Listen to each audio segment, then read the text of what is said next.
all you need to know, the Bloomberg Quint podcast that prepares you for the day's business. Good morning. Today is the first Monday of August. Let's hope that 2020 gets better from here on out. This is the daily morning update from Bloomberg Quint, and I'm Alex Matthew. Here's everything that you need to know at the start of your day. You'll want to watch for the manufacturing PMI data that comes out later today, and in the week ahead there's the RBI's rate decision on Thursday. The central bank's monetary policy will be that much more important to watch, with COVID-19 cases in India showing no signs of reducing. India added more than 50,000 fresh cases of the COVID-19 virus for the fourth straight day on Sunday, even as the lockdown restrictions ease. One of those is Union Home Minister Amit Shah, who took to social media to say that he had tested positive for the virus and was getting hospitalized on the advice of doctors. The total number of cases in India has now crossed 17.5 lakh. The good news in this scenario is that recoveries among COVID-19 patients in India has crossed the 11 lakh mark on Sunday, with over 51,000 patients recuperating in a 24-hour span. That's the highest recorded so far, according to the Health Ministry. In the top news over the weekend, India will widen the scope of the government-guaranteed rescue package for small businesses, including raising the threshold to avail loans under the scheme to help such businesses tide over the coronavirus crisis. According to the current structure of the Emergency Credit Line Guarantee Scheme, small businesses with a turnover of up to 100 crore rupees can avail additional 20% of their outstanding loans up to 25 crore as of the 29th of February. This threshold has been increased to 50 crore from 25, according to a statement from the Financial Services Secretary Debashish Panda. Now here's an update that you'd probably have guessed about. Construction of everything from roads to ports are behind schedule by an average 3.5 years. That's according to an analysis by the Statistics Ministry. The cost of 1,682 projects have shot up by a combined 4 lakh crore rupees over their life cycle, according to the ministry's latest update as of April. In other news, the total outstanding dues of power distribution companies to power producers rose over 47% in June to 1.33 lakh crore, reflecting the ongoing stress in the sector.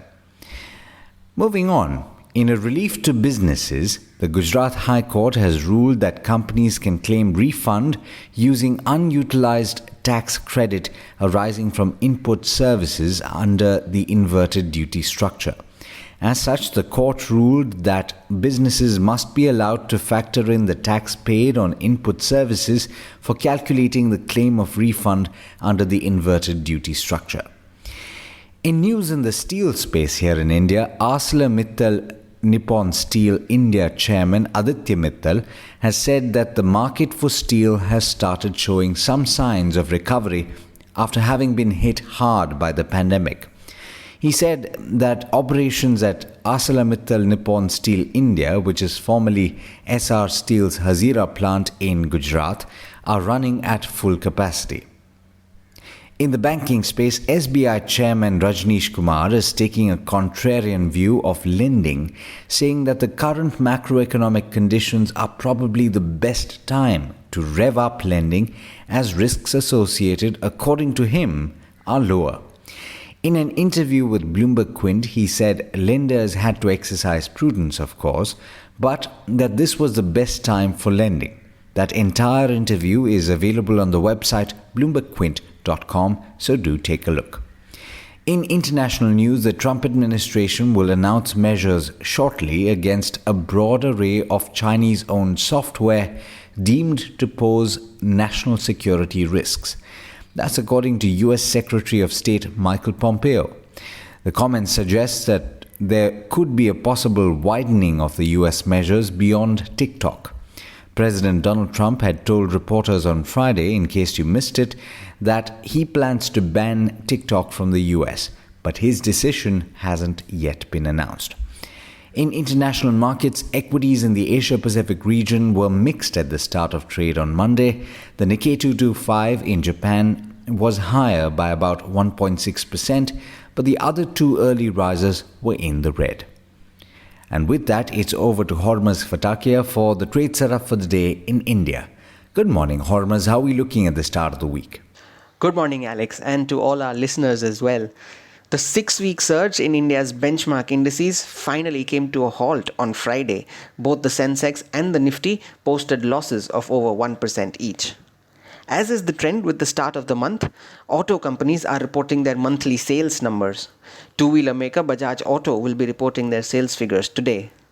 As for those that reported sales over the weekend, Maruti Suzuki's sales, although flat compared to the previous month, were ahead of analyst expectations. Hero MotoCorp and Mahindra's auto division too reported sales that surpassed analyst estimates. Both Escorts and Mahindra reported a decline in tractor sales in July. Escorts said that it could operate at only 50% of its capacity in July due to supply chain challenges. Now we have had nearly 2/3 of the Nifty 50 companies who have reported their June quarter numbers so far. While we have no Nifty company reporting earnings today, non-index names like Kansai Nerolac, Bank of India and Exide Industries are some of them who will be reporting numbers. Now on to some other stocks that would be reacting to news flow. Bandhan Bank's promoter Bandhan Financial Holdings intends to sell 33 crore shares in a block deal as per the term sheet. The floor price of 311 rupees per share is a 9.9% discount to Friday's closing price. The promoters intend to raise over $1.4 billion from the stake sale. IRB Infra has won a letter of award from the National Highway Authority of India for a hybrid annuity project in Gujarat. The project under the Bharatmala Pariyojana is valued at over 1,200 crore rupees. Coal India reported its monthly production and offtake figures for the month of July. Production saw a year-on-year decline of 3%, while offtake declined nearly 7% from the previous year. Among key brokerage notes, Macquarie has maintained its outperform rating on Sun Pharma and has raised its price target to 578 rupees from the earlier 516. Macquarie has cited Taro's litigation settlements and strength in its domestic business as some key factors behind its bullish call. Incidentally, Sun Pharma was the second best performer on the Nifty last week, ending with gains of over 9.5% and gaining for 4 straight sessions despite posting a first quarter loss due to one-off expenses. Speaking of earnings, Tata Motors says that it may not be able to witness a substantial pickup in volumes so that it can post a profit in the second quarter of FY21. The passenger vehicle maker reported its 7th quarterly loss in the last 9 quarters as COVID-19 dented sales both in India and overseas. Strong performance in its Indian and rest of the world business led to UPL meeting Bloomberg consensus estimates in the first quarter. The company says that it has substantial liquidity in place to meet its debt maturities over the next 18 to 24 months. Some non-index names too reported earnings on Friday and over the weekend. Relaxo in profit halved as compared to last year, a figure that was only cushioned due to a higher other income. Some other stocks like Godrej Agrovet, Vinati Organics, Tata Chemicals and Credit Access Grameen too will be reacting to their results. You can find details on all of these stocks on our All You Need to Know copy, which can be accessed on our website bloombergquint.com. And with that, I wish you a happy and safe week ahead, and it's back to you, Alex. Thanks, Hormuz. And as always, thank you all for listening in. This is Alex Matthews signing off. Have a great day and an even better week ahead. I hope you enjoyed listening to All You Need to Know. Did you know that you can listen to the show on the IVM Podcast app? On the IVM Podcast app, along with this, we have a number of other shows which you think you'll enjoy. Listen to Cyrus Says with Cyrus Brocha as the host. Listen to Paisa Vaisa with Anupam Gupta. The Scene and the Unseen with Amit Verma. Or Shunya One hosted by Shiladitya Mukhopadhyay and myself.